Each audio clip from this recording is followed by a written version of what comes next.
옷가게에 갔어요. 근데 막 이효리 씨가 옷을 많이 사요. 그러면 보통 한국 남자들은 거기서 뭐라고 하세요? 막 가자. 가자. 네. 빨리 사! 뭐 살지 생각하고 와. 와서 고르지 마. 너 옷을 바꿀 때가 아니야. 넌 몸을 바꿔야 돼. 싸우고 싶다. 그런데 그 이상수 씨가 뭐라고 한 줄 아세요? 너무 공감. 뭘 많이 사니까 이렇게 해요.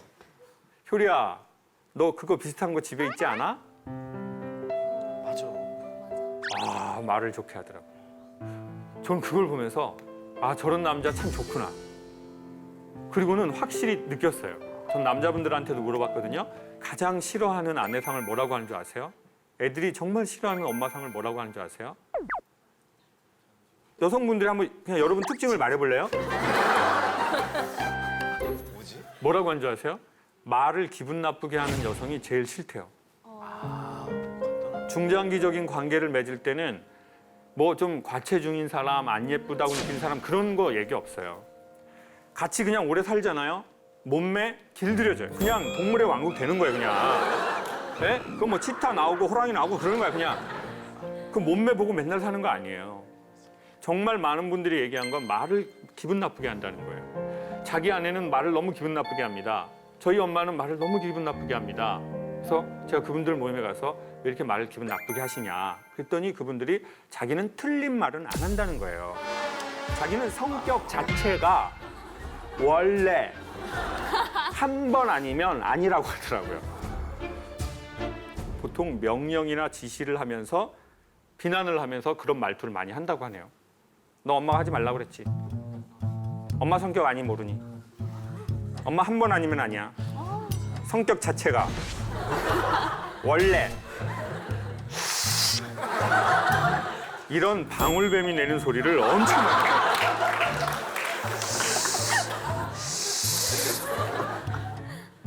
자, 그런데 우리는 왜 그런 말들을 보통 할까요?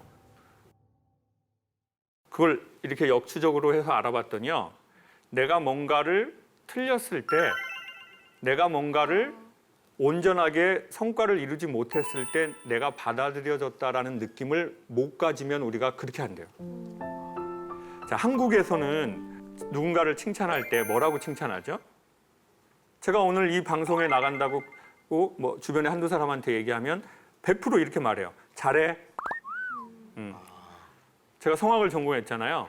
외국의 합창단과 한국의 합창단이 다른 게 있어요. 외국 사람들은 무대에 올라가기 전에 이렇게 말해요. 엔조이 하자. 자, 우리 준비 다 끝났으니까 엔조이 하자. 근데 우리 한국 합창단 이래요. 잘하자. 잘하자. 정신 바짝 차려. 너 항상 선생님이 지켜보고 있다고 생각하고 정신 바짝 차리라고. 지금 무대가 호락호락한 게 아니야. 그리고 이제 외국 합창단의 친구들이 끝나고 내려오잖아요. 그러면은 탁 내려오면서 이렇게 말해요. 즐겼니? 젠틀하다. 즐거웠어? 어땠어? 즐겼어? 저희는 내려오면서 틀렸냐? 야, 아까 거기 플랫이냐? 아, 틀린 것 같아. 그게 이제 차이가 있는 것 같아요. 어려서 이제 유소년 되게 명문 구단에 간 친구가 인터뷰를 했어요. 그래서 이렇게 물었어요. 유럽하고 한국하고 축구 같이 해보니까 어떻게 다른 것 같아요? 그랬더니 그냥 아주 툭 얘기하는데 이렇게 말해요. 한국은 이기려고 하는 거고 여기는 즐기려고 하는 것 같아요. 그래서 이기려고 하니까 골문 앞에서 힘이 들어가요. 그래서 볼이 뜨고 그리고 창조적 플레이가 안 나오는 것 같아요. 아, 정말 핵심을 얘기해버린 것 같아요. 이기려고 해서는 어느 정도까지는 가는데 그 단계를 넘어가는 것은 인간의 창의적인 모든 플레이가 필요한데 거기에서는 이기려고 하거나 1등 하려고 해서는 그 창의성이 좀 줄어든다는 거죠. 그래서 어렸을 적에 그런 말들을 듣는 것은 아주 중요하대요. 아빠, 저 취직했어요. 그러면 이렇게 놀라는 거. 너무 좋겠다. 우리 아들. 이런 집이 있고 지금부터 시작이야. 지금부터 시작이야. 항상 겸손해. 네가 뭘 알아? 어른들 말씀 잘 듣고. 맞아. 그러면은 뭔가 이렇게 마음은 이렇게 되는데 기운이 오르지 않는데요. 그리고 이 언어를 쓴다는 게 왜 중요하냐면요. 나하고 사이가 안 좋은 사람은 남하고 사이 좋기가 조금 어렵게 되어 있는 것 같아요. 자, 이게 무슨 말이냐면 나하고 사이 좋은 사람이 있어요. 내 안에 셀프 텔러라는 존재가 있대요. 셀프 텔러. 나에게 말을 거는 나. 근데 이 나는 언제 말을 거냐면요. 평상시에는 안 걸다가 어떤 긴급한 상황이 툭 하고 올 때. 자, 오다가 접촉사고가 툭 났어요. 그럼 셀프 텔러가 여러분에게 말을 걸 거예요. 두 종류로. 첫 번째, 천만다행, 몸 안 다쳐서 다행이다. 차는 보험 처리하면 돼. 완전 오늘 건진 거야. 안 다쳤잖아. 벨트도 하고. 이러는 사람이 있고 차가 툭 받치는 순간 어쩐지 요즘에 별일이 없었다. 이씨. 아이고 나 진짜 나 요즘에 뭐가 잘 돼서 불안했어. 이씨. 에휴 짜증나. 이씨. 그 셀프 텔러가 보통 딱 뭐라고 말해요? 너 이럴 줄 알았다. 아, 어쩐지 행복하다 했다. 요즘 아무 사건 사고도 없다 했다. 딱 이렇게 진짜로. 저는 그냥 이러고 마는데. 아 봐봐 안 다쳤지. 괜찮다. 뭐라고 해요? 저는 거의 전자편이에요. 큰 일을 막기 위해서 액땜을 했나 보다. 근데 좋게 생각하는 편이에요. 황보경 씨. 저도 전자편인데 좀 세웅지마라는 생각을 많이 해서 아 그래요? 저는 다시 하겠습니다. 안 돼. 세상 그렇게 호락호락하나요? 괜찮아. 자, 그럼 여러분은 한번 우리가 다 들어볼 수는 없으니까 나는 그런 사건 사고가 툭 날 때 야, 몸 안 다쳤으니까 천만다행이야. 이만하면 다행이야. 이런 소리가 들리시는 분 손 한번 들어보세요. 내리시고. 어쩐지 요즘에 별일이 없었어. 솔직히. 거의 반반 정도 되시네요. 그러면 그 셀프 텔러라는 건 과연 어디에서 왔을까요? 알아봤더니 여러 가지의 경우가 있는데요. 첫 번째, 우리가 그러한 사건, 사고를 당했을 때 우리의 가장 가까운 곳에서 우리에게 말해준 사람들의 언어와 비언어에서 영향을 꽤나 많이 받았대요. 저는 어려서 미국 영화를 봤어요. 미국에 갔어. 아이가 비싼 접시가 깨졌는데 엄마가 화를 내지 않더라고요. 그리고 아이에게 와서 뭐라고 말하죠? Are you okay? 얼굴 표정, 비언어를 쓰면서 Are you okay? No problem. Don't worry and I love you. 저는 그때 제가 미국 스타일이라는 걸 알았어요. 제가 USA 엄마랑 너무 잘 맞더라고요. 저희 엄마 전라도 해남 사람이에요. 겁나부라. 이것이 오네 아주 징해부라. 저희 그랑 했더니 뭐단지 냉겨두냐 다 깨부러라.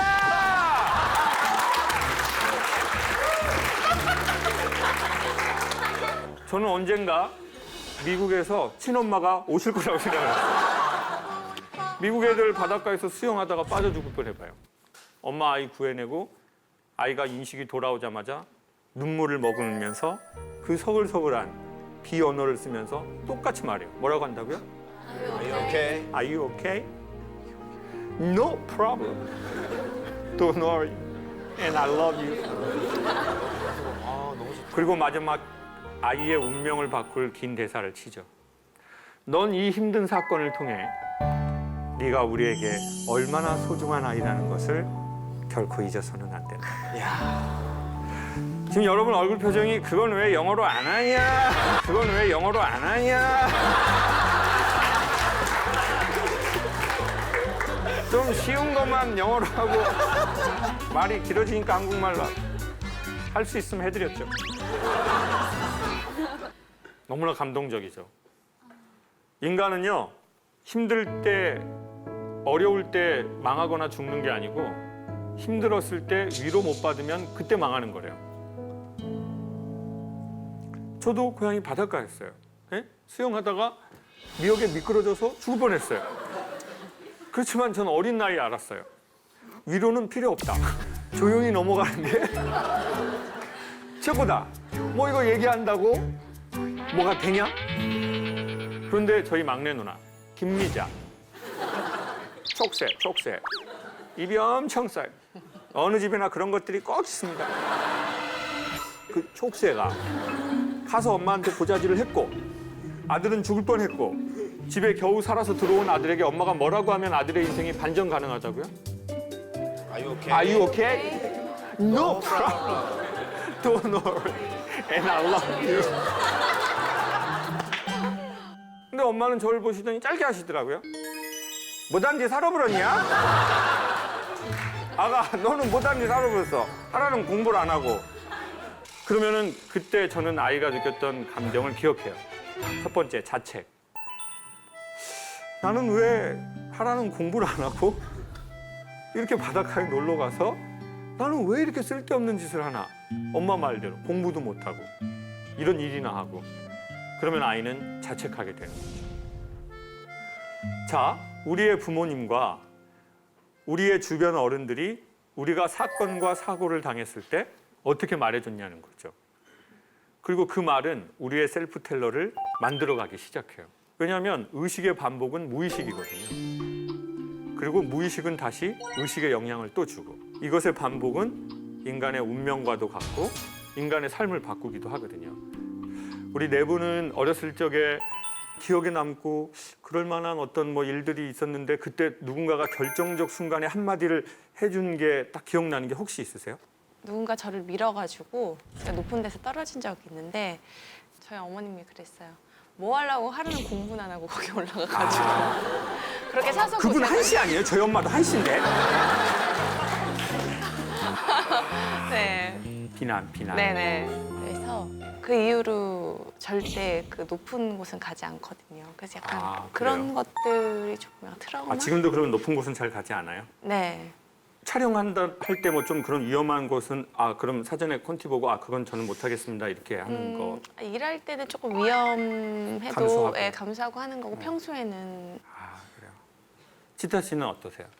사고가 뭐 난 적이 저도 있어서 근데 저는 그때 버스를 이겼다 이러면서 이렇게 해주고 살아서 천만 다행이고 운명이다 이러면서 그런 말씀을 많이 해주셨어요. 사건 사고를 안 당하는 게 가장 좋은 거지만 당하고 나서 주변 사람들이 버스를 이겼구나 네가. 그것도 좀 이상하죠. 그게 다시 또 그 버스를 타게 하는 트라우마를 그런- 극복하게 하는 그 그렇죠. 무엇이세요? 큰 트라우마는 안 생겼어요. 가끔 뭐 차 타고 가는데 옆에 큰 게 있으면 하긴 놀라긴 하는데 내 일상에 지장이 될 네, 만큼은 지장이 아니지. 될 만큼은 아니에요. 그분 참 만나보고 싶네요. 황진수 씨는 뭐 사건 사고 별로 많이 겪었죠? 네. 많이 겪었죠? 네. 수도 없이 네. 저는 택시에 치였어요. 그리고 어렸을 때 달리기 그때 제가 동네 1등이었거든요. 택시를 내가 따라잡을 수 있다. 그래서 정말 무모하게 뛰어들어갔어요. 택시가 달려오는데 근데 정말 큰 사고여가지고 공중에 날라서 바닥에 얼굴 이쪽이 다 벗겨졌어요. 근데 그때 제가 제일 먼저 들었던 생각이 뭐냐면 엄마한테 죽었다 이 생각이 들어가지고 계속 얼굴을 이렇게 가리고 다녔었어요. 근데 다행히 그때 할머니 집에 맡겨졌었는데 이제 생각나는데 할머니가 그랬던 것 같아요. 뭐라고 해주셨어요? Are you okay?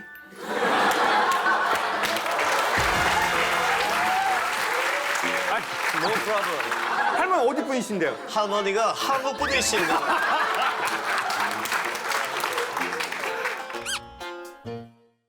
보세요. 아이들은 뭔가가 잘못되면 내가 뭘 잘못해서 그런 일이 벌어졌다고 생각하는 게 있고 그리고 부모님한테 혼날까 봐 말을 안 하는 게 있고 근데 그 아이가 보호받지 못하잖아요. 어른이 되지 못하는 거예요. 근데 뭐가 어른이 되냐? 지식, 그리고 체격, 사회적 위치.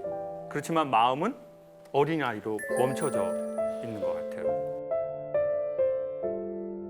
여성분들이 그런 얘기 하세요. 우리 결혼하신 여성분들 한번 생각해 보세요. 남편이랑 살아보니까 남편이 나이가 먹을수록 어른이 되던가요? 애가 되던가요? 애가 되죠? 인자해지던가요? 잘 삐지던가요? 잘 삐지죠? 삐지면 대화로 풀려고 하던가요? 지 동굴로 기어 들어가던가요? 동굴로 들어가죠? 그러면 여자는 비난을 한다고요. 왜처럼 왜 저래? 나이가 몇인데? 그러면 남자는 그 비난에 더 깊숙이 들어가 버리거든요. 도대체 남자들은 왜 나이가 먹어서 어른이 되지 못하고 애가 되고 잘 삐지는 걸까요? 저도 그래서 많은 생각을 해봤습니다. 남자분들을 만나면서 왜 삐지게 됐나. 그리고 저는 좀 알게 됐어요. 그게 뭐냐면요.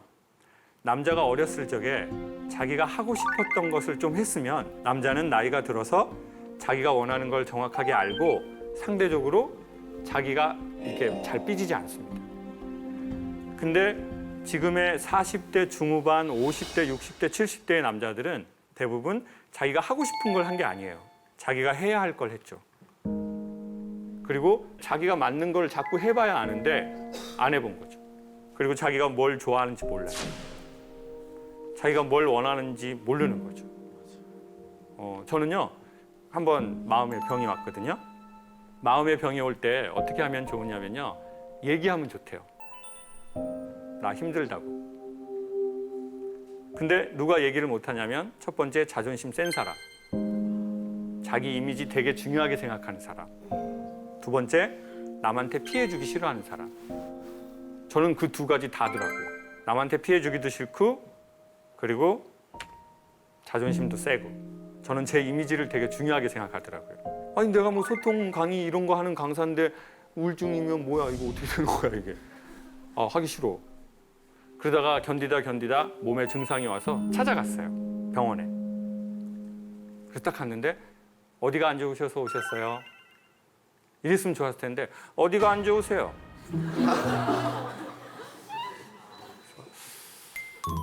갈까?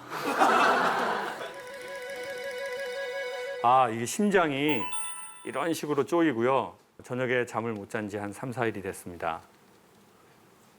그랬더니 요즘 젊은 사람도 많이 힘듭니다. 이렇게 하면 좋았을 텐데 심장이 쪼인다. 그러시더니 다른 증상은 없어요? 다른 증상이요? 다른 증상. 목숨이 두 개면 하나는 아직 애가 어려서 남아 있어야 될 것 같고 하나는 이쯤에서 정리를 하고 싶습니다. 죽고 싶다. 선생님 계획이 바뀌었습니다. 선생님을 먼저 어떻게 하고 나서 제가 죽는 걸로. 선생님 지금 계획이 바뀌었습니다. 선생님 다시 써주십시오. 선생님. 이 얘기가 여기까지 올라오더라고요. 근데 내가 이 얘기를 하면 저 다른 병원에 가서 처음부터 이거 다시 해야 되잖아요. 그리고는 어떻게 하면 이 일을 극복할 수 있을까라고 생각해서 저도 나름 책을 찾아봤습니다. 그래서 저는 우리가 그런 마음의 병을 이기려면 자기가 뭘 원하는지 알면 좋을 것 같아요. 그리고 한번 시도해보면 좋을 것 같아요. 저는 그래서 이 허리띠를 해요. 이거 제가 되게 좋아하는 허리띠예요. 저 여러분의 시선이 저의 얼굴 말고 허리에 계속 온다는 걸 많이 봤어요. 물론 여러분 눈에 보기엔 밧줄처럼 보이겠죠.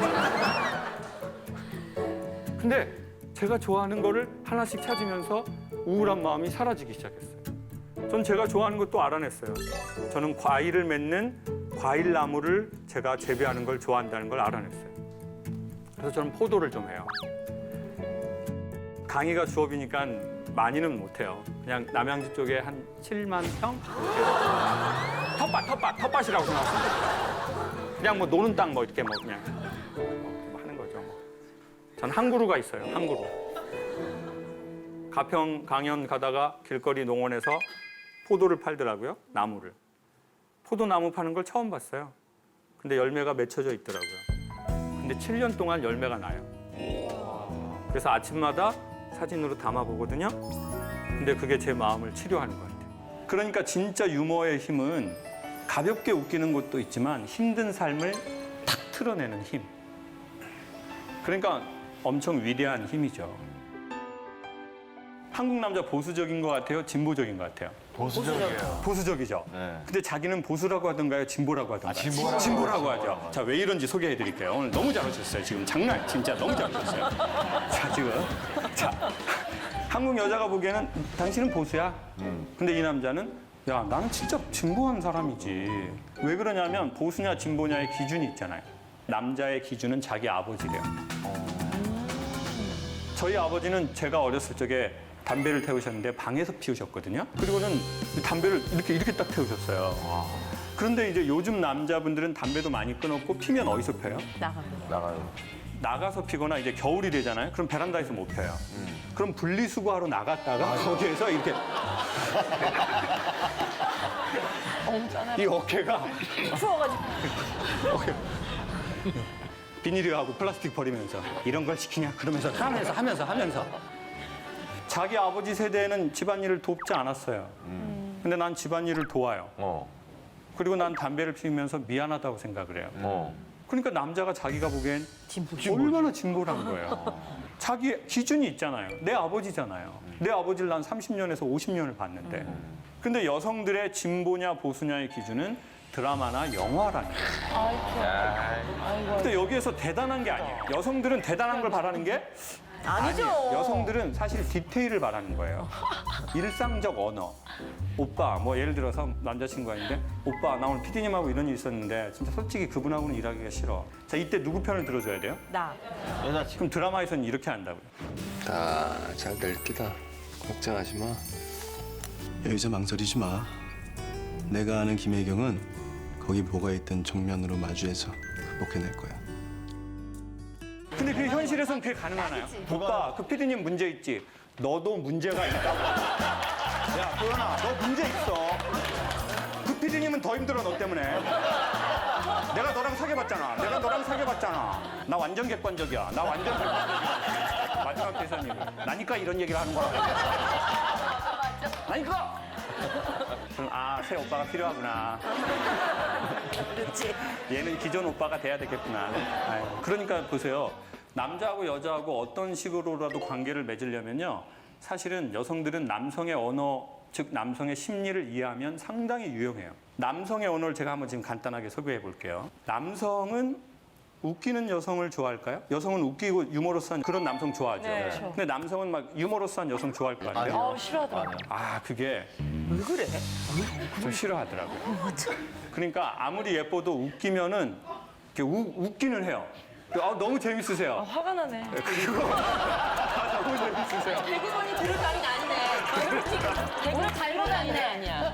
왜냐하면 보수적인 남성일수록요. 자기를 웃기는 여성을 좀 덜 선호하더라고요. 그러면 어떤 여성을 선호하나 봤더니 좀 웃어주는 여성을 선호하더라고요. 맞아. 그렇죠. 여보, 뭐 매운탕 먹을까? 그러면 뭐 당신 좋아하면 먹지 뭐 이렇게 웃으면서 하면 기분이 완전 좋다고요. 그리고 안 해줄 거면 이렇게 하세요. 여보, 이렇게 웃으면서 여보 오늘은 집에 있는 거 먹으면 안 될까? 다음에 꼭 할게. 기분이 그렇게 나쁘진 않죠. 그럼 다음에 또 해달라고 할 때 여보 오늘은 집에 있는 거 먹으면 안 될까? 여보 오늘 내가 정말 미안해. 오늘은 재료가 없어서 오늘만 집에 있는 거 먹으면 안 될까? 계속 그렇게 하다. 여보 나중에 제사상에 올리면 안 될까? 여보 내가 살아 생전에는 어려운 것 같아요. 오늘은 여보 살아서는 집에 있는 거 그냥 먹고 당신이 죽으면 내가 진짜 정성껏 해가지고 제사상에 올릴게요. 여보. 그렇게 덜 기분 나빠한다고요. 근데 거기에서 두 종류의 또 여성분이 있다고요. 딱 여보 뭐 매운탕 좀 먹으면 안 될까? 맨날 지가 좋아하는 거 먹으려고 있어야 돼. 말을 안 하려고 해도 막 말할 수가 없어. 그냥 날만 추워지면 매운탕이야 그냥. 돌아가신 시아버지도 그렇게 비린 걸 좋아하더라고. 그냥. 저 집안이 생선을 많이 먹어. 그러면 이제 와이프하고는 좀 안 맞구나. 그렇구나. 그리고 여성분들이 젊으실 때보다 나이가 드시고 나서 사람 웃기려고 하는 게 더 심해지는 분들이 있더라고요. 네. 요즘 갱년기 지나시고 나서 이제 분위기 이렇게 해야 집안이 분위기가 좋아질 줄 알고 뭐 여보 뭐 매운탕 뭐 어떻게 하면 어떻게 매운탕 흐르르 이게 웃겨서 웃는 게 아니라 남은 내 인생이 어처구니가 없어서 웃는 거야. 진짜 남자는 웃긴 여성 아니에요, 진짜. 그래서 개그우먼 분들한테 사석에서 절대 웃기지 마세요. 사석에서는 그냥 엘레강스. 그리고 그냥 방송 나갈 때만 웃기시고 사석에서는 그냥 안녕하세요 하고 뭐 네네 이런 게 좋지. 어떻게 생각하세요? 매우 동감합니다. 왜냐면 그쵸. 개그우먼들이 소개팅할 때 잘 되는 경우가 극히 드물어요. 왜냐면 직업병이라는 게 있어서 보통 남자들이 실물이 예쁘시네요. 이러면 다 뜯어 고쳤어요. 이미 거기서 얘기 끝났어. 이미 얘기 끝났어. 그리고 표정도 예 고맙습니다. 이렇게 하면 딱 될 거를 이게 직업병이라는 게 너무 무섭더라고요. 그 앞에서 웃고 연락 안 하게 돼 있단 말이에요. 어쩜 그렇게 다음에 만나자고 철석같이 얘기해놓고 집에 가면 연락한다고 해놓고 집에 아직도 안 간 모양이에요. 집이 사당이라고 해놓고 사당이라고 해놓고 그러니까. 그거 봐요. 자, 웃어준다는 게 뭐냐면요. 박수 치는 거예요, 당신한테. 당신 너무 대단하네요. 이게 바로 이태리 남자들이 전 세계 여성과 사랑에 아주 빨리 빠지는 이유예요. 이태리 남성들은요, 여성들이 되게 이렇게 마음에 들잖아요. 그러면 아벨라라고 해요. 아벨라. 당신 아름답다는 뜻이에요. 경의를 표하는 거예요. 아벨라, 감탄. 근데 이제 제스처도 같이 한다고요. 아벨라. 모짜렐라.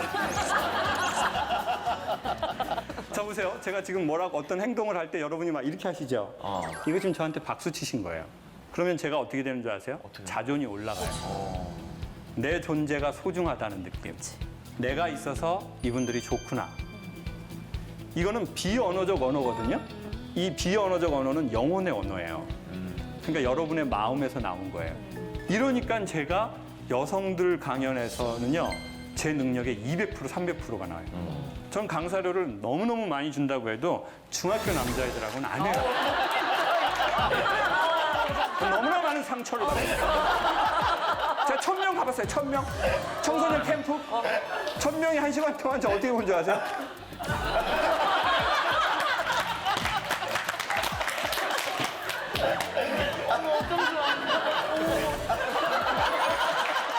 저는 그날 침 뱉는 게 두 종류라는 거 처음 알았어요.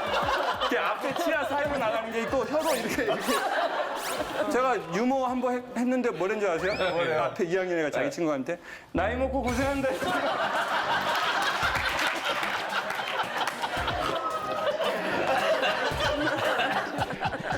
걔네 걸어 다닐 때도 어떻게 걸어 다니는 줄 알아요?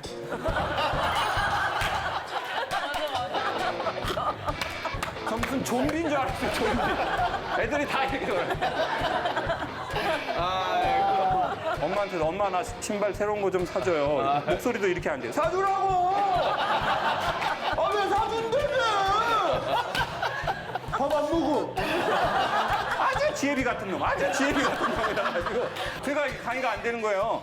그러니까 제가 보세요, 강의라는 게 제 능력이 뭐 5개 있다 그러면요, 오늘처럼 막 여러분이 이렇게 반응하잖아요. 작두를 타게 되는 거예요. 작두.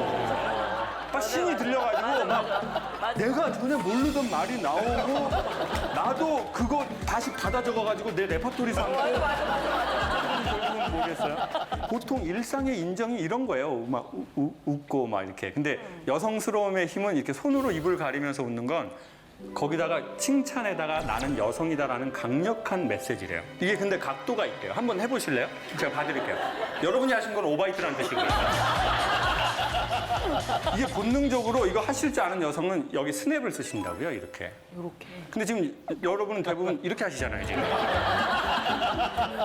이렇게 하는 게 있고요. 이렇게 하는 것도 있대요. 맞다. 이게 되게 여성스러운 거래요. 그리고요, 양 어깨를 이게 하시잖아요. 극도의 상대방에 대한 칭찬이래요. 남성을 하시면 안 돼요. 김한석 씨 하시면은 지금 이게 좀 이렇게. 깜짝이야. 제가 형이지만 지금 순간 이게 할 뻔했거든요. 제가 한번 해보도록 할게요. 여러분 마음에 드는 남성 아니면 남편과 좋은 관계를 원하신다면 한 번만 이 언어 해보세요. 자, 남편이 집에 들어와서 이래요. 여보, 나 오늘 뭐 방송 뭐 이런 거 봤거든. 회사에서 잠깐 이렇게 스마트폰으로 어쩌다 오는 강의에서 뭐 이런 얘기 하는데 나 웃겨 죽는 줄 알았네. 대부분 웃기지 않게 말하게 돼 있어요. 그래? 그 웃겼으면 개그맨 했죠. 안 웃긴 게 당연하죠. 그래도 좋은 관계 원하신다면 살짝만 이렇게 들어가세요. 자기는 어쩜 이렇게 흉내를 잘하는데. 연속 동작 바로 들어갈게요.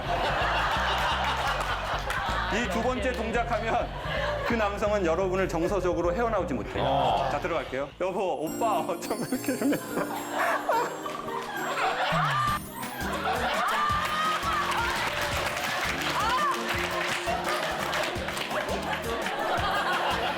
이게 다 언어예요. 지금 우리가 이런 언어를 너무 모르는 거야. 왜냐? 나는 내 어머니에게서 배운 언어를 자연스럽게 쓰는 거거든요. 어머니가 안 썼고 내 주변 사람이 안 쓰는 언어는 나도 어색해요. 보수적인 사람일수록요, 자기의 액션에 대해서 리액션하는 사람에게 시선이 계속 가요. 자, 보세요. 오, 이거란 거라고요. 오, 맞아. 다 이렇게. 그러면 이제 제 자존이 올라가고 우리의 관계는 우호적이 되는 거예요. 10년을 연애를 하고 11년째 살아서 네. 21년을 같이 있었거든요. 갑자기 이렇게 하는데 놀라지 않을까요? 그렇죠. 실천하고자 하는 의지는 있는데 그러면 제가 해요 그가 놀랄까 봐. 얘가 왜 이러나. 그러면 차라리 네. 하지 않아야 될 거를 소개할게요. 오래 살면 이렇게 한다고요. 자기야, 나 이거 오늘 웃기지? 강의에서 들었어. 근데 이제 한 20년 살잖아요? 그럼 와이프들이 이런다고요. 어디 가서 하지 마. 왜 웃겨? 아, 막아줘야 된다는 좀 책임감이 있어요. 그렇죠. 그렇게 하면 제가 보기에 남자하고 아이들은 기가 꺾이면 끝인 것 같아요. 맞아. 정확해.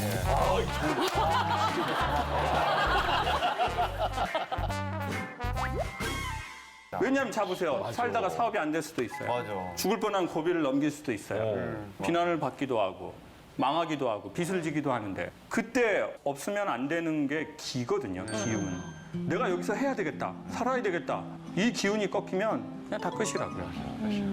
그러니까 기운을 살리는 건 못해도 꺾진 않았으면 좋겠다는 말이죠. Go ahead, go head up to the bed, and all that's in my head is when I wake up to you, and then I stretch. 그래서 한 7년 정도를 강의를 했었어요. 그러면서 여성의 심리 행동 패턴을 좀 몇 개를 알게 됐어요. 맞으면 우리 여성분들이 맞다라고만 좀 해주세요. 여성들은 제가 보기엔 그렇게 살이 찌지 않았는데 본인이 살쪘다고 생각하는 분들이 꽤나 많더라고요. 진짜 많아. 그리고는 너무 살을 빼고 싶어해요. 맞아요. 그리고 안 빼요. 그리고 안 빼요. 사람이 빼고 싶으면 빼야 되잖아요. 맞아요. 왜 그러는 거야? 너무 하고 싶으면 하면 되잖아요. 이 살을 빼려면 운동을 많이 하면 되잖아요. 근데 그 살을 빼고 싶다는 말을 많이 하더라고요. 그리고 이제 여성들은 뭐 아가씨나 아주머니 분들이나 철이 바뀔 때쯤에 입을 만한 적당한 옷이 없어요. 입을 옷이 없으니까 뭐 쇼핑을 한번 해야 되겠죠.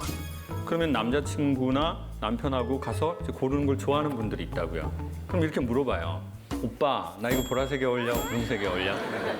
자, 이때 뭐라고 얘기를 하면 소통이 된다고 여성들은 느낄까요? 보통 뭐라고 하세요? 여보, 나 이거 보라색이 어울리는 것 같아? 좀 분홍색이 어울리는 것 같아? 다 잘 어울리는 것 같아. 다 잘 어울리는 것 같아. 다 잘 어울리는 것 같아. 다 잘 어울리는 것 같아. 관심 없다는 뜻이거든요. 다 잘 어울리는 것 같아? 관심 없다. 황희승 씨는 어떻게 하세요? 저도 똑같이 대답해가지고 공감하고 있었어요. 지금. 세 분 다? 네. 아, 둘 다 잘 어울려요. 그럼 우리 결혼 안 하셨으니까.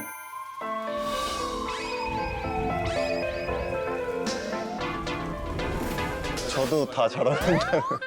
남자는 보통 다 그렇게 대답하지 않나요? 비슷비슷한 것 같아. 이제는 거기선 감동이 없거든요. 제가 소개해 드릴게요. 네. 남성분들 이거 어렵지 않고요. 이해할 필요는 없어요. 암기했다 발표하신다고 생각을 할게요. 그냥 구구단이라고 생각하세요. 그냥. 이사파 이렇게 하시면 돼요. 친절하게 하실 필요 없어요. 그냥 얼굴은 시크하게. 내용을 되게 묵직하고 디테일하게 가는 거죠. 2초밖에 안 걸립니다. 해보겠습니다. 네. 여보, 나 보라색이 어울려, 분홍색이 어울려. 얼굴 표정 없애시고 그냥 이러시면 돼요.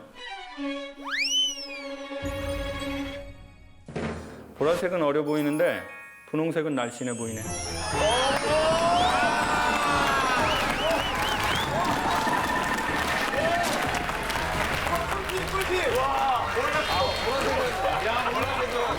자, 보세요. 군대도 갔다 왔는데 이 정도는 할 수 있잖아요. 네. 근데 한국 남자들이 이런 언어를 전혀 이해 못하는 거예요. 왠지 아세요? 아버지가 엄마한테 그렇게 하는 걸 본 적이 없거든요. 전혀. 옛날 어머니 아버지는 같이 쇼핑을 하지 않았거든요. 그러니까 이제 한국 남자들이 이런 걸 모르는 거죠. 이 언어를. 사랑이 없는 게 아니에요. 언어를 모르는 거죠. 그런 남자와 그런 여자가 만나게 되면요, 이제 문제가 생기기 시작하더라고요. 예를 들어 싸웠어요. 여자가 이렇게 말해요. 가. 오빠 가라고. 자, 이 말은 무슨 뜻일까요? 가지 말고 나를 잡아줘. 잡아. 난 명분이 필요해. 라고 말하는 거죠. 근데 남자는 이렇게 말하는 거죠. 가도 돼. 그러면 여자가 거기에서 가라고! 가라고! 그러면 이렇게 말하면서 가요. 네가 가라고 해서 간 거다. 네가 가라고 해서 간 거다. 난 잘못 없다. 그리고 남자는 이렇게 말하는 거죠. 야, 네가 말을 해야 알아들 거 아니야. 그렇지. 응? 네가 말을 하라고. 그러면 여자분은 또 이렇게 말하죠. 내가 그걸 말로 해야 돼? 내가 말로 해야 되냐고. 말을 안 하는데 어떻게 하냐고. 근데 사실 여성은 벌써 그렇게 말한 거거든요. 가, 이 말은 가지 말고 잡어. 역시 소통이 안 되면 고통이 오는 게 맞나 봐요. 남자는 그러면 왜 이런 여자하고 같이 살기로 결정을 했을까요? 여자는 왜 이런 남자하고 결혼하기로 결심을 했을까요? 알아봤는데 이것은 인간의 뇌에서 벌어지는 일들이랍니다. 자, 사람의 뇌에는 몇 개의 중추가 있는데요. 중심 중추가 언어 중추래요. 그래서 사람은 어떤 말을 들었느냐, 어떤 말을 하느냐가 자기의 인생에 매우 중요한 역할을 한대요. 근데 보통 남성의 뇌, 일반적 남성의 뇌의 언어 중추는 하루에 7,000개의 단어를 말하기 시작했더니 피곤함을 느낀대요. 근데 보통 남성과 사는 보통의 여성의 뇌는 2만 개 정도를 말할 때 아, 우리는 서로 잘 쉐어가 되고 연결이 되는구나 이렇게 느끼는 거죠. 자, 7,000개인 남자가 어떻게 2만 개인 여성의 그 뇌에 만족감을 주고 결혼이라는 합의를 이끌어냈을까요? 남자의 뇌는 한 여성을 만나서 매력을 느끼는 순간 이 도파민이라고 하는 물질이 나오기 시작한대요. 제정신이 아니었던 거예요. 그때는 여러분이 다 경험을 해보셨지만 네? 뭔가가 처음에 막 이렇게 사귀고 막 불이 일어날 때는 이 남자는 독특한 행동을 한다는 거예요. 그게 바로 뭐냐면 이 여성의 집이 매우 먼데 바래다 주려는다고 하는 거예요. 남성의 집 파주, 여성의 집 여주. 근데 토 나와요, 토 나와. 거기 운전하다가 토 나와. 너무 막혀. 너무 막혀. 저도 한번 가봤는데 너무 막힌다고요. 그럼 이제 여성이 예의상으로 오빠 들어가세요. 피곤하시잖아요. 그때 오빠 호르몬 나오면 오빠 괜찮다고. 너랑 가는 길은 항상 짧어. 막 이런 멘트 날려줘요. 왜? 호르몬이 나오니까. 그때는 먹지 않아도 배고프지 않고 자지 않아도 졸립지 않대요. 근데 문제는 무엇입니까? 이 호르몬은 계속해서 나오지를 않는다는 거예요.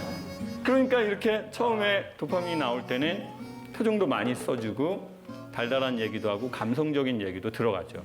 근데 이제 자꾸 도파민이 떨어지면 논리적으로만 문제를 해결하려고 하는 거예요. 그리고 유머가 없어지고요. 그리고는 이제 직업적으로만 웃기고 직업이 아닌 데서는 웃기지 않아요. 그렇나요? 아, 저는 결혼한 지 얼마 안 돼가지고 이제 1년 돼가지고 깜짝 이벤트들 많이 해주고 있습니다. 지금 호르몬이 많이 나올 때네요. 네, 호르몬이 좀 왕성합니다. 근데 이제 그게 시간이 지나면 남자들은 보통 변하더라는 거죠. 익숙해졌기 때문에요. 그런데 놀라운 사실은 도파민이 떨어졌음에도 불구하고 관계가 좋은 사람들이 있더래요. 여전히 디테일이 살아있는 사람들이 있더래요. 그들의 특징을 봤더니 내가 이 여성에게 익숙해졌어요. 그러면 사람은 자기가 자기를 대하듯이 이 여성을 대하기 시작한대요. 이건 사랑 이전에 인간의 생활 방식이요. 근데 우리는 자꾸 저 사람이 나를 사랑하지 않아서 이래라고 생각한다고요. 그러니까 이제 편안해지려고 하는 거예요. 아까 얘기했잖아요. 이벤트를 하고 싶은 거예요. 네. 도파민이 나올 때. 그런데 인간은 도파민이 안 나오면 일상으로 돌아오고 싶어 해요. 이걸 바로 자존감이라고 해도 되거든요. 내가 나를 얼마나 존중하나, 내가 나를 누구라고 생각하나. 이 자존감이 남녀 관계에 되게 큰 키워드인 걸로 밝혀지고 있어요. 내가 나를 얼마나 소중하게 생각하나. 요즘 집에서 기르는 개는 자기가 개라고 생각하나요? 사람이라고 생각하나요? 사람. 사람이라고 생각하죠. 그리고 사람다운 행동을 하려고 해요. 맞아요.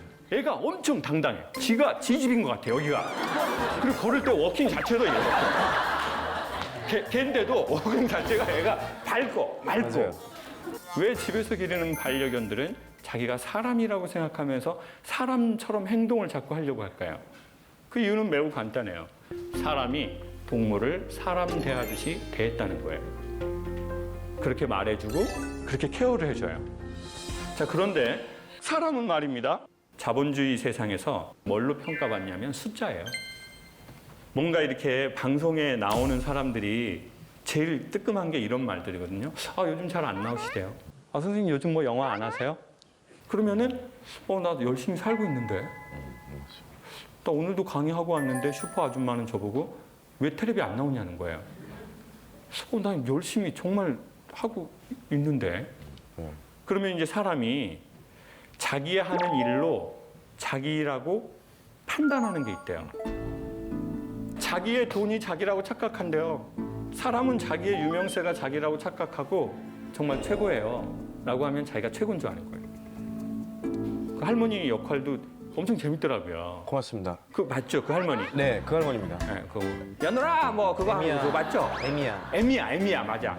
에미야, 왜 밥상에 풀떼기밖에 없냐? 저 냉장고 안에 고기는 나 죽으면 끓여줄 거냐? 자 보세요. 이런 걸 기억해주면 자존감이 올라간다고. 그렇죠? 네. 근데 저분 뭐 하던 분이지? 이러면 이렇게 된다고요. 맞아. 근데 그것은 다 착각이래요. 사실은 인간은 인간으로서 소중한 게 있거든요. 근데 인간은 내가 소중한 걸 어떻게 확인하느냐는 거예요. 그게 바로 그 남자, 그 여자에게서 나와요.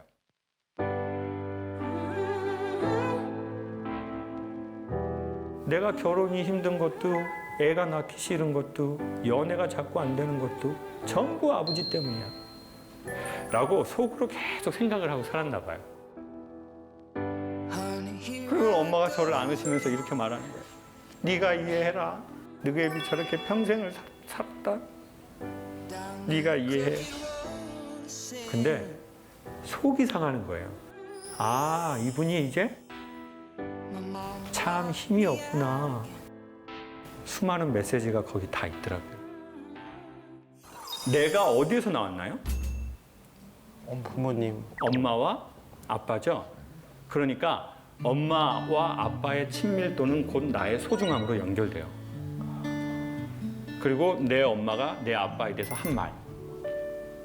특별히 우리 여성분들 엄마한테 어떤 얘기 들었어요? 아버지에 대해서. 너희 아빠 같은 사람은 흔치 않단다. 너희 아빠는 말종이야. 흔치 않아. 그게 여러분의 결혼 생활에 영향을 미칠까요? 안 미칠까요?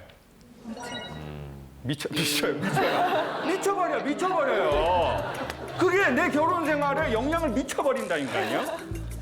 그리고 아빠가 너무 무시되는 짓을 많이 하셔요. 그러면 이 여성은 남자는 왜 저래? 이렇게 되는 거예요. 왜 이렇게 철이 없어 우리 아빠는? 이해가 안 돼. 그럼 이 여성은 결혼에 대해서 두 가지 생각해요. 첫 번째, 난 결혼 안 해. 두 번째, 결혼을 의외로 빨리 해요. 그것도 더 희한한 것은요. 아빠랑 비슷한 사람하고 결혼할 확률이 높아요. 왜 그런가 봤더니 첫 번째는 아버지에 대한 연민이래요. 내 존재를 잊게 하신 분이거든요. 아무리 행위를 잘못하셔도. 두 번째는 아버지에 대한 길들여짐이죠. 사람은 길들여진 걸 자연스럽다고 착각한대요. 그러니까 난 아빠 같은 사람 절대 안 만날 거야. 엄마도 계속 그 얘기를 했는데 결혼하고 5년, 10년 지나보니까 남편이 누굴 닮아 있다고요? 아빠를 닮아요. 그래가지고 그때 내가 복이 없어. 난 남자 복이 없어. 아빠 복도 없고 그냥 남편 복도 없고 그냥 자식 복도 없고 그냥 이렇게 해서 자기를 몰아가는 경우가 있대요. 자, 그래서 엄마하고 아빠하고의 사이는 기본적으로 전 중요하다고 생각해요. 그리고 이제 결혼하신 분들 계시다면 부부가 다툴 일이 매우 많죠. 그렇지만 자녀 교육을 위해서 어떻게 하면 좋을까요? 다투고 싸우더라도 애들이 보는 앞에서는 피하고. 그렇죠. 애들 없는데 야산 같은 데 많단 말이에요. 애들 앞에서는 애들이 특별히 어릴수록 거기다가 욕을 하거나 서로를 비난하거나 서로에게 원망을 하거나 이런 건 정말 안 좋죠. 그리고 애가 엄마한테 이럴 경우 있어요. 엄마, 우리 아빠는 왜 저렇게 살아? 난 진짜 짜증나. 자, 이때 엄마는 누구 편을 들어주면 좋을까요? 아빠. 다 알고 계시네. 아빠 편을 어떻게 줘? 아빠가 다 이유가 있어. 네가 아직 이해를 못해서 그래. 그러면은 이 여성은 어떻게 되는 줄 아세요? 그 앞에서 말을 이렇게 해요. 엄마도 짜증나. 이렇게 말하지만 나중에 이 여성이 남편이나 남자친구하고 관계를 맺을 때요. 상대적으로 남자 잘 무시하지 않아요. 자존은 내 부모의 사이에서 온 게 있다고요. 그리고 내 부모가 나에 대해서 뭐라고 해줬는지가 되게 또 중요해요. 어떤 사건을 당했을 때 우리 부모들은 우리한테 뭐라고 말했는지 이게 되게 중요한 거죠. 엄마 아버지는 어떻게 만나셨지 이런 게 어느 날 궁금할 때 있죠. 네. 그리고 이제 나이가 들어서는 뭐 엄마 나 어떻게 낳았어 이런 거 물어보죠. 네. 그때 뭐라고 얘기해야 될까요? 여기서 꼭 진실을 말해야 될까요? 니가 술 처먹고 들어가면 그냥 엄마 너 낳고 너 이혼도 못했어 아주 그냥. 넌 엄마한테 잘해야 돼 너는. 아우 찔려라. 그래도 좀 뭐라고 해주면 좋을까요? 엄마 나 어떻게 낳았어? 너무도 사랑해서. 너무도 사랑해서.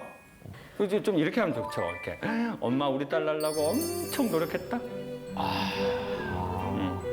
그냥 엄마 너 낳고 그냥 노래를 정말 한 일주일을 불렀나? 행복해. 그래서 저도 저희 엄마한테 엄마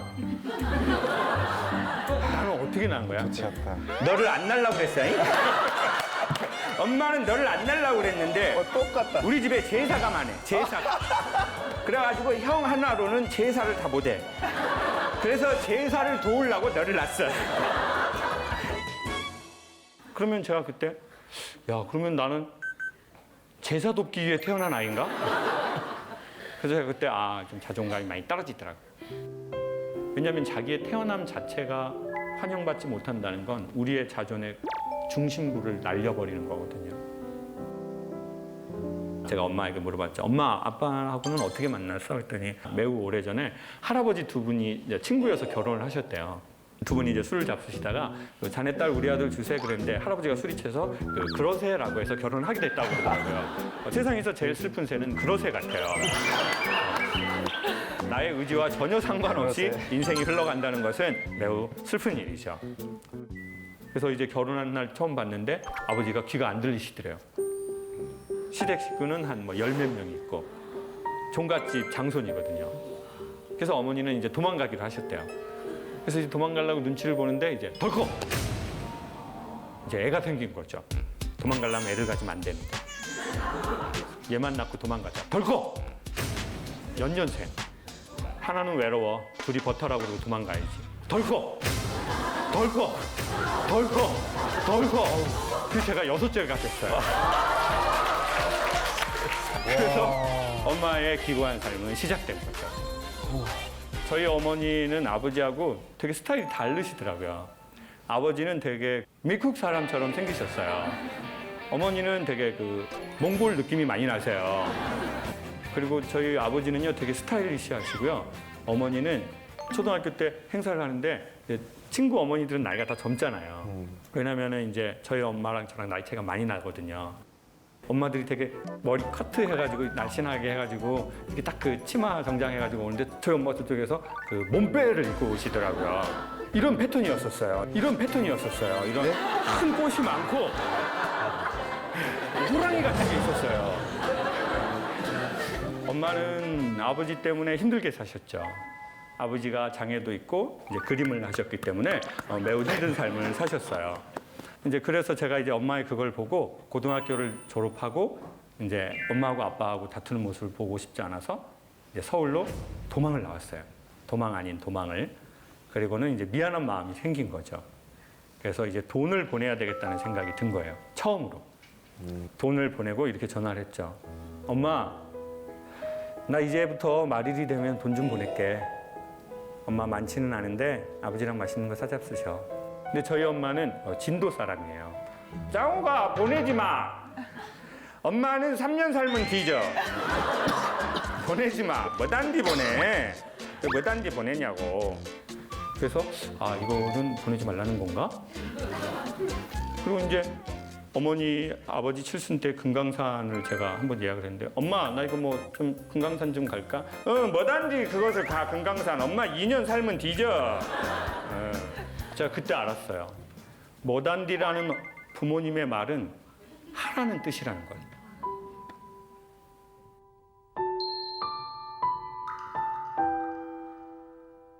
추석 때 이렇게 말하죠. 뭐하러 내려오냐? 너 일도 많고 바쁜데. 이거는 야, 너 바쁘지만 좀 내려와라. 근데 네가 바빠서 차마 오라고는 말하기가 그렇다. 너도 다 컸으니. 그렇지만 아빠가 우리 딸이 보고 싶네. 그렇게 말할 수 없으니 우리 아들 한번 내려와서 보고 가라. 그래서 제가 어머니의 말은 조금 알아들었어요. 아, 엄마가 뭐단디라고 하면 하라는 뜻이구나.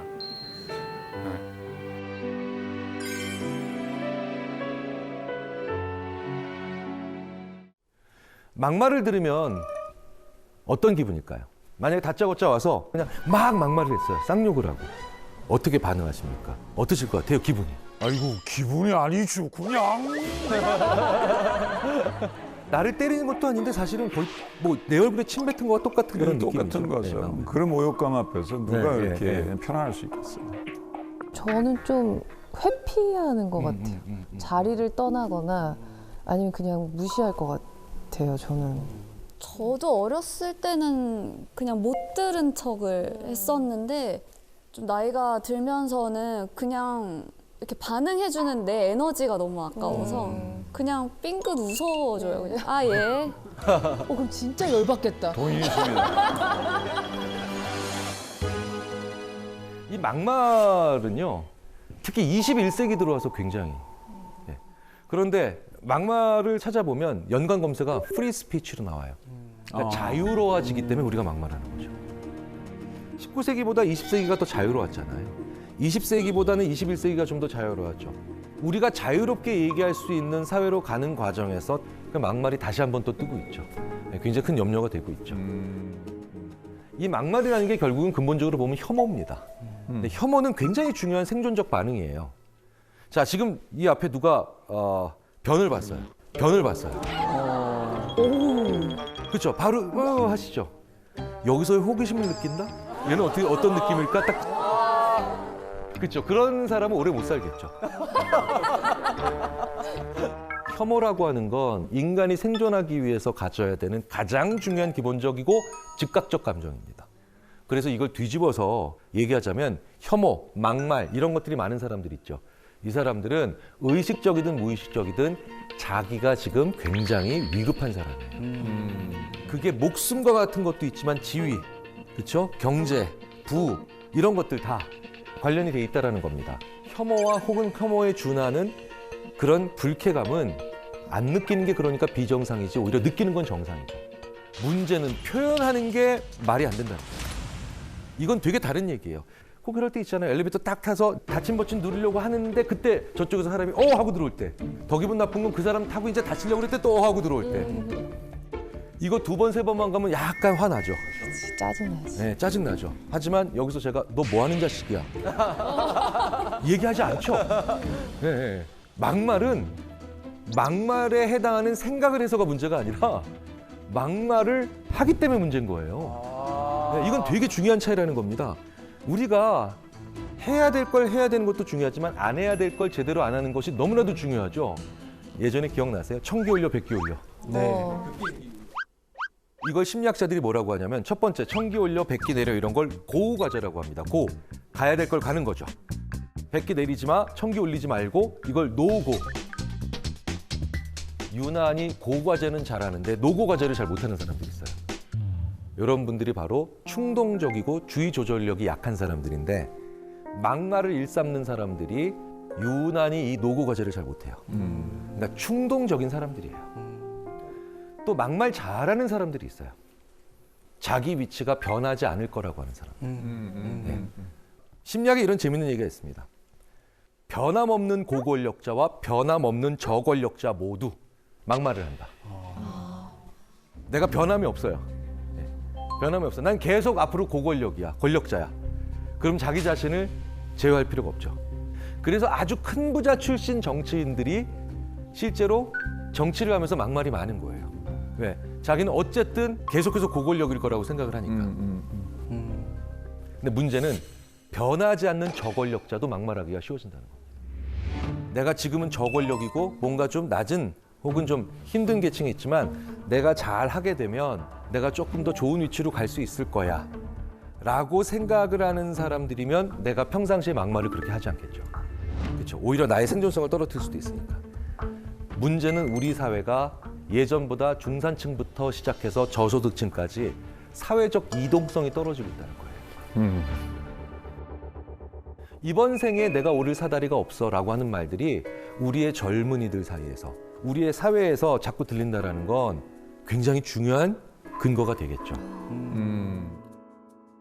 또 하나 우리가 막말이 요즘 굉장히 많이 나오고 있고 이상하게 막 하는 사람들이 점점 숫자가 늘어나는 이유가 막말하는 사람들은 최소한 솔직하다라고 하는 착각을 사회적으로 하고 있기 때문이에요. 네.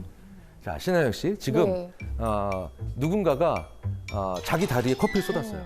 근데 그 사람이 아이씨 해놓고 이제 뭐 숫자가 하나 나왔어요. 네. 이런 사람이 있고 다른 사람이 이럽니다. 저는 괜찮습니다. 왠지 첫 번째와 두 번째 어느 사람이 더 솔직해 보이세요? 두 번째는 확실히 솔직하진 않잖아요. 그렇죠. 네. 네. 우리가 이렇게 겸손하고 예의 바르다라고 하는 게 어느 정도는 자기를 가리는 거잖아요. 그러니까 엉뚱하게도 욕하는 사람, 막말하는 사람은 더 솔직한 사람이다.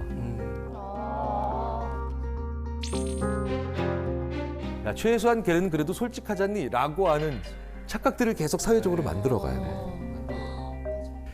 그래서 미국에서는 정직성에 대한 주별 척도가 있어요. 이걸 스테이트 인테그리티 인베스티게이션이라고 하는데 펠드맨이라고 하는 연구자가 페이스북 사용자 3만 명의 욕설 데이터를 가져와가지고 와, 진짜 다양하겠다. 각각 어느 주 출신인가를 확인한 거예요. 그러니까 여기에 정직성 순위가 있고요. 얼마나 그 주의 사람들이 평균적으로 솔직한가, 그다음 얼마나 더 욕을 많이 하는가. 네, 정확하게 일치한다는 거죠. 막 욕하고 막말하는 사람도 있다면, 그래도 걔는 솔직하잖냐. 앞뒤가 같겠지. 그쵸. 적어도. 이게 착각하는 거죠. 이건 전혀 다른 문제인데도요. 그런데 우리 사회가 지금 되게 재밌게도 솔직하게 엉망인 얘기를 하는, 진심으로 헛소리하는, 네. 진심으로 헛소리하는 사람들이 자꾸 권력을 잡고 있는 그런 세상들이 가고 있어서 정말 위험하고 두렵고 문제가 있다는 걸 느끼죠. 실제로요, 이건 미국에서도 아주 오랫동안 검증이 잘 되어 왔다는 건데, 더 괜찮은 후보를 뽑는 게 아니라 진정성이 높은 후보. 근데 그 말이 진실인지는 관심이 없다는 거예요. 너무나도 유명한 예가 막말의 대가 바로 도널드 트럼프잖아요. 네, 그렇죠? 네. 트럼프가 했던 이 대표적인 상대 후보를 향했던 얘기가 있습니다. 저 사람은 민간 기업에 취업도 못할 사람이다. 그리고 자기 자신을 비난했던 한 의원의 지역구인 볼티모어에 대해서는 이렇게 얘기했죠. 역겹고 쥐가 들끓는 난장판이다. 누구도 살고 싶어 하지 않는 미국 최악의 지역이다. 이런 이상한 소리들은 심리학에서 이제 정규적인 용어로 등극을 했죠. 영어로 볼쉿. 우리말로 개소리. 네. 그런데 우리나라에도 많죠. 사이비 교주들이 거기에 해당되고요. 상당히 많은 사람들이 그래도 진심이네 라고 하니까 믿는 거예요. 이 자리에 계신 많은 분들은 야, 그래도 정상적인 지적 수준을 가지고 있는 사람이 어떻게 저런 소리를. 우리는 지쳐 있을 때, 외로울 때, 낙심했을 때, 무기력할 때 많이 배운 사람과 적게 배운 사람, 부자 가난한 사람 가리지 않고 우리는 진심인 사람 얘기에 귀를 기울입니다. 그리고 그 사람은 솔직하다라는 가면 속에서 자기들이 원하는 걸 계속해서 착취하죠. 대부분 막말하는 사람들은 이제 일단 남의 얘기를 잘 안 듣는 성향들이 있고, 그러니까 그런 막말러가 앞에 딱 있고 나한테 막말을 했을 때 제가 어떻게 대처를 하고 대응을 할 수 있을지 그 방법이 좀 궁금해요. 한번 생각을 해봤어요. 그 막말을 우리가 전혀 다른 영역에서 제일 비슷한 짓으로 뭘 해줄 수 있을까? 다른 심리학자들이랑 한번 얘기를 해봤더니요, 이러더라고요. 그 인간들이 우리한테 바바리맨 짓을 하는 거라고. 왜냐, 바바리맨이 와서 슉 하고 자기 짓을 하고 나가죠. 근데 우리가 받는 충격은 굉장히 심하고, 그리고 사회적으로 문제가 커지며 굉장히 그들은 이상한 걸 우리로 하여금 취하고 가요. 그렇죠? 육체적 막말이죠. 근데 재밌는 건 바바리맨들에게 네가 제일 범행하기 쉽고 계속 범행을 집중적으로 하게 되는, 지속하게 되는 그런 사람이 누구야? 라고 하면 못 본 척 지나가는 사람. 네. 왜? 그럼 계속 쫓아가면서 해도 되는 거예요. 더 해주고 싶어. 네네. 심리학에 또 이런 얘기가 있죠. 막말을 통해 승리한 사람 모두 결국 다음 승리를 막말을 통해 갈구한다. 그래서 반드시 반응해야 됩니다. 근데 그 반응을 같은 방식으로 그럼 네가 벗었어 나도 벗었어 이건 아니잖아요. 네. 그 막말에 대해서 똑같이 막말로 비난하는 건 오히려 문제를 꼬이게 만들어내는 거죠. 네. 그런 막말하는 사람이 왔을 때 내가 어떻게 얘기해야 되는가? 웃지 말고 화내지 말고 단호한 언어. 이 삼박자를 다 가지셔야 돼요. 쉽지 않죠. 당황스러우니까. 왜 그렇겠어요? 자주 있는 일이 아니니까 연습하셔야 된다는 거예요. 저는 내용은 단호하게, 그 다음에 말투는 친근하게. 그래서 절대 안 돼, 절대 안 돼. 잘 연습해 놓으십시오. 자기 색깔을 가지고 있는. 답은 나만 알고 있는 겁니다.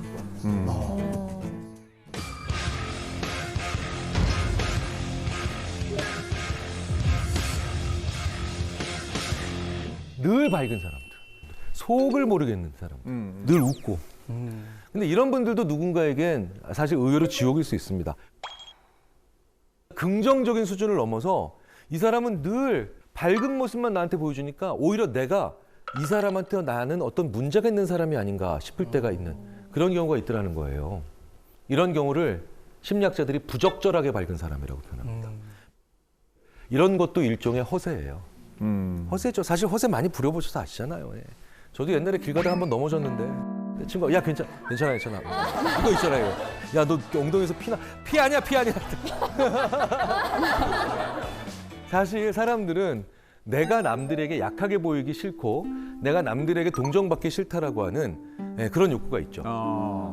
그런데 괜찮지 않은데 괜찮은 척하는 걸 너무 끈질기게 하는 사람들은 첫 번째, 그냥 말 그대로 남에게 피해 주는 게 너무 싫은 사람들. 이런 사람도 있어요. 두 번째 유형으로는 내가 화나고 슬프고 괴롭고 힘들다는 걸 보여주면 사람들이 자기를 안 좋게 볼 가능성이 높아진다라고 불안해하는 사람들이죠.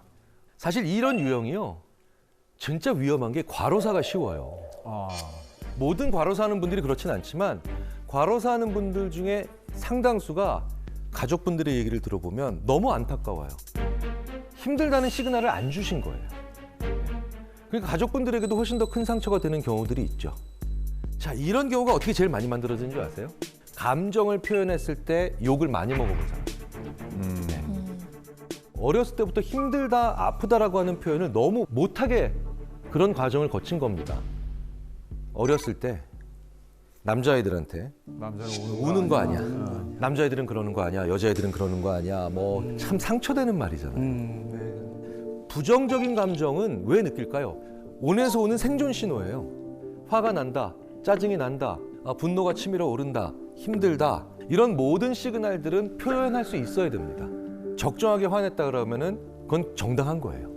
감정을 자꾸 이렇게 표현하는 것 자체를 억누르게 되면 그 감정에 대한 눈금 자체가 발달이 안 됩니다.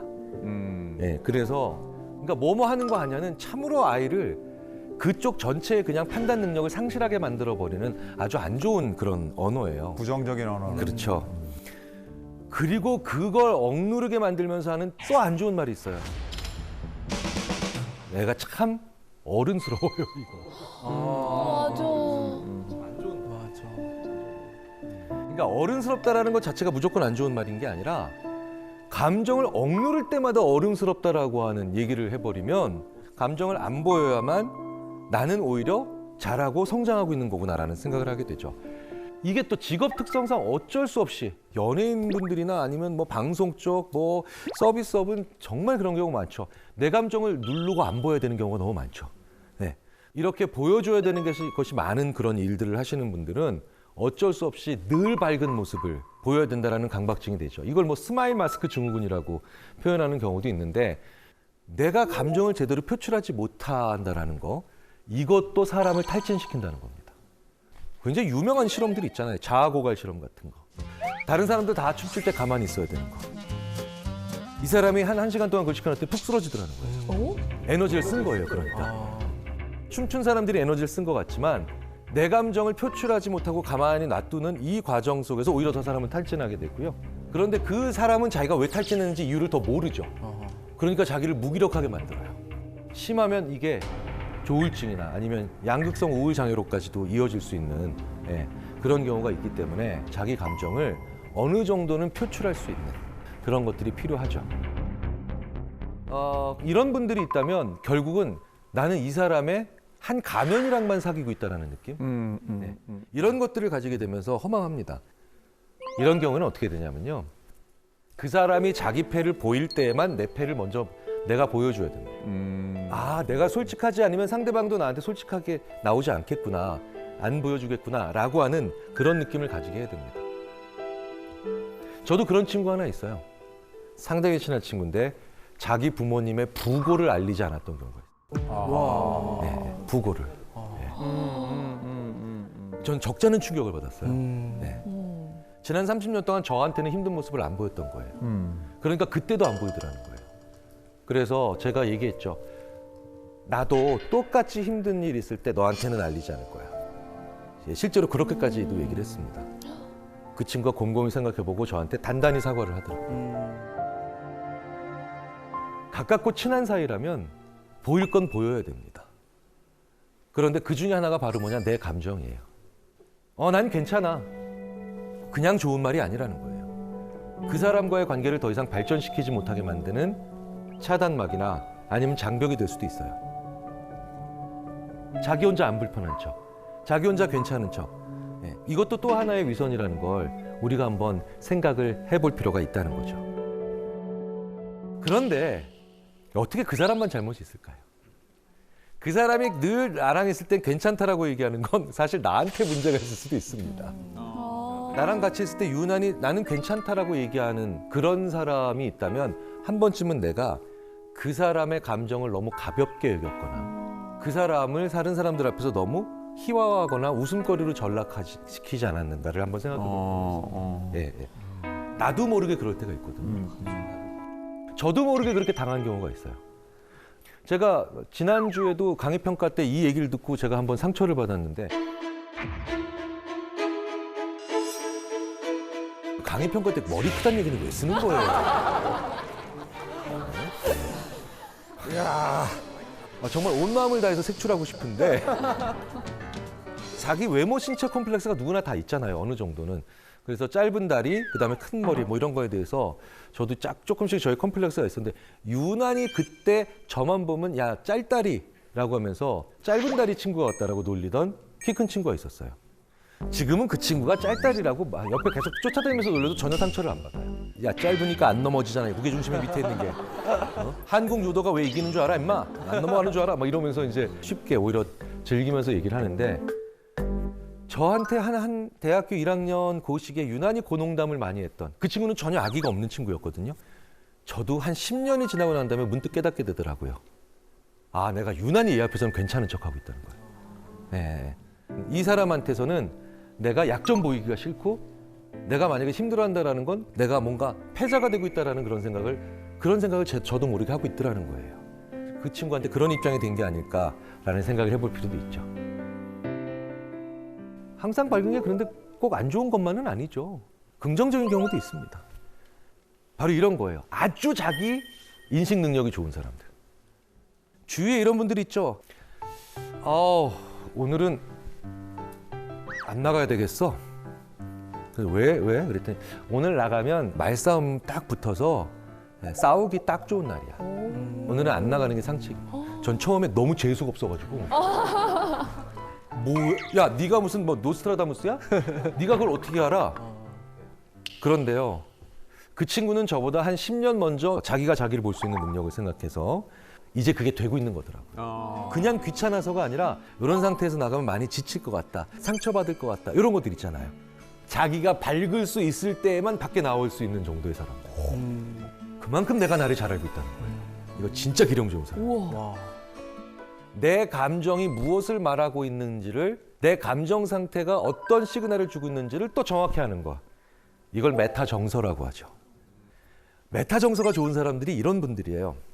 내가 기쁨에 민감한 날 밖에 나가서 재밌게 놀고, 화에 민감한 날 사람들한테 거리 두고, 그리고 우울에 민감한 날 혼자 있지 않고 조금이라도 뭔가 사람들과의 접촉을 만들어내는 거죠. 위에서 쳐다볼 수 있는 이런 메타 정서 능력이 떨어지는 분들은 화에 민감하고 예민한 날에 사람들 만나러 나가요. 아, 굳이. 네, 바로 싸우죠. 그 시그널들을 제대로 파악하지 못하니까 맨날 친구들끼리 뭐 칼부림 났네 시작해가지고 어떻게 모임에서 만나서 뭐 의절했네 이런 사람들이죠. 저는 나이 들어가면서 우리가 가져야 되는 중요한 자기인식 능력 중에 하나라고 이걸 봅니다. 항상 밝은 사람들을요, 위선적이다라고만 보시기 전에 이 사람이 자기 감정을 정말 잘 파악할 수 있는 사람이구나 라는 생각을 해볼 필요가 있어요.